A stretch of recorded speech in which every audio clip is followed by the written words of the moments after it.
Welcome to the last week of September. Believe it or not, September is going to be gone. End of the year is coming closer. Got to start asking, where were we from the plan through the execution stage that we talked about coming through? As well as last week, we actually went a little further and we said to ourselves, who are we and why do we do things for other people and why aren't we doing them for ourselves? Within that, I kind of didn't finish last week and it was going to go a little bit longer, so we're going to kind of go into this week. And I'm going to say this, and listen to this as I say it this week. A lot of your life has to do with what you do when no one is instructing you. Now, let me say that a little bit better for you. I like saying it like this. What do you do when no one's watching you? Huh? What do you do when no one's keeping you accountable? What do you do when no one's watching you? I spoke about a plan, and most of you said to me that if you just tell me what to do, I can do it. That's how I work. Just show me and I can do it.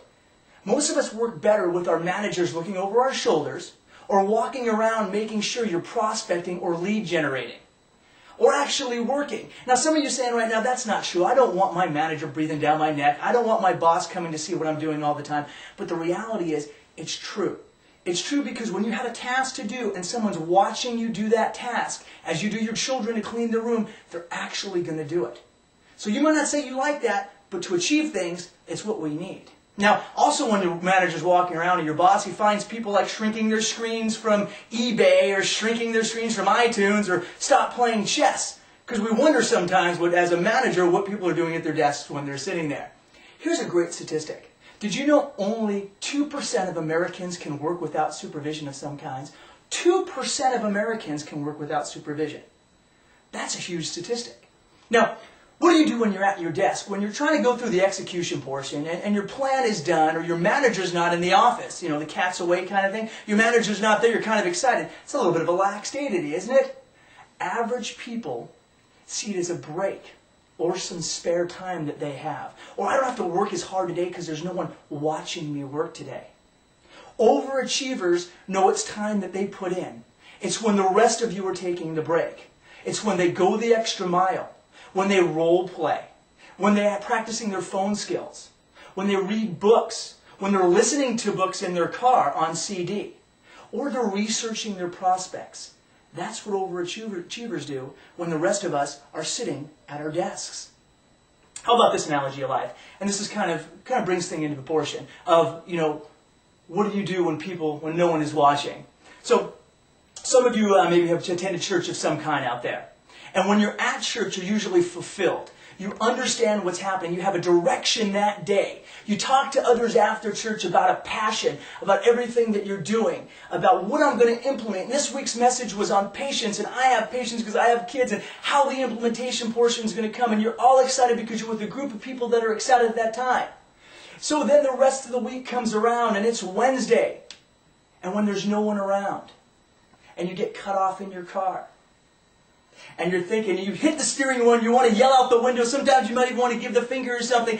And what are you doing when no one's watching? Because on Sunday you were all riled up about something that you felt and you were fulfilled. But what are you doing when you're with yourself and no one's watching? Who are you when the rest of the world or the people that matter to you most aren't watching you or keeping you accountable to something?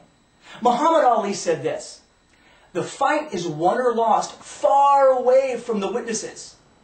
It's won behind the lines at the gym, out there on the road, long before I ever dance under the lights. What he's saying is, when I have to wake myself up at 5 a.m. and go run on the road and do workouts when no one else is around, when my opponent is deciding to do things that I'm not willing to do, it's won way before I dance under the lights. Because my preparation and what I've done when no one else is watching puts me at a level that no one else can get to. The reason I'm talking about this week is I kind of figured this out last week. I was at the gym myself with my trainer. My trainer said to me, do me a favor, do 20 more reps of these and I'll be right back. I have to go to the restroom. Oh, what would be your first thought? I was 45 minutes into my workout already. And I thought to myself, oh, cool. I can relax a little bit now. I don't have to work out as hard. I can slack off a little bit. I can only do 10 and 20 instead of 20. Because I can only go halfway instead of all the way up because he's not watching to say you're doing it wrong and you're not working at your hardest. Then it hit me. Who am I really working out for? Him or me? It's a big thought. So I ask again, as I did last week, whose path do you follow? Last week I asked you, are you doing things because of other people's opinions? Whose path do you follow and why? And how do you really work or act when no one's keeping you accountable? If you ask anyone on top of their field, athletics, business, no matter what it is, if you ask those people on the top level of what they're doing, they will say this: it's what I do when others are done or not willing to do it. It's the things I do that no one else is willing to do, to go the extra mile, to push myself beyond limits than everybody else does. A lot of us sit and wait for things to happen to us instead of making them happen. And when you're thinking and you're sitting at your desk and you're doing things that are not productive and not working all the time you work this week, think of this. What are you doing when no one else is watching? What are you doing when no one's keeping you accountable to the things that you know you should be doing because you've already had a plan through execution? Now it's just up to you. I can't watch, and no one can watch you. Your manager, boss can't look over your shoulder every single day. You have to want it more than anybody else does. And I hope this week you see that and realize that what do you do when no one else is watching you? Make it a great week.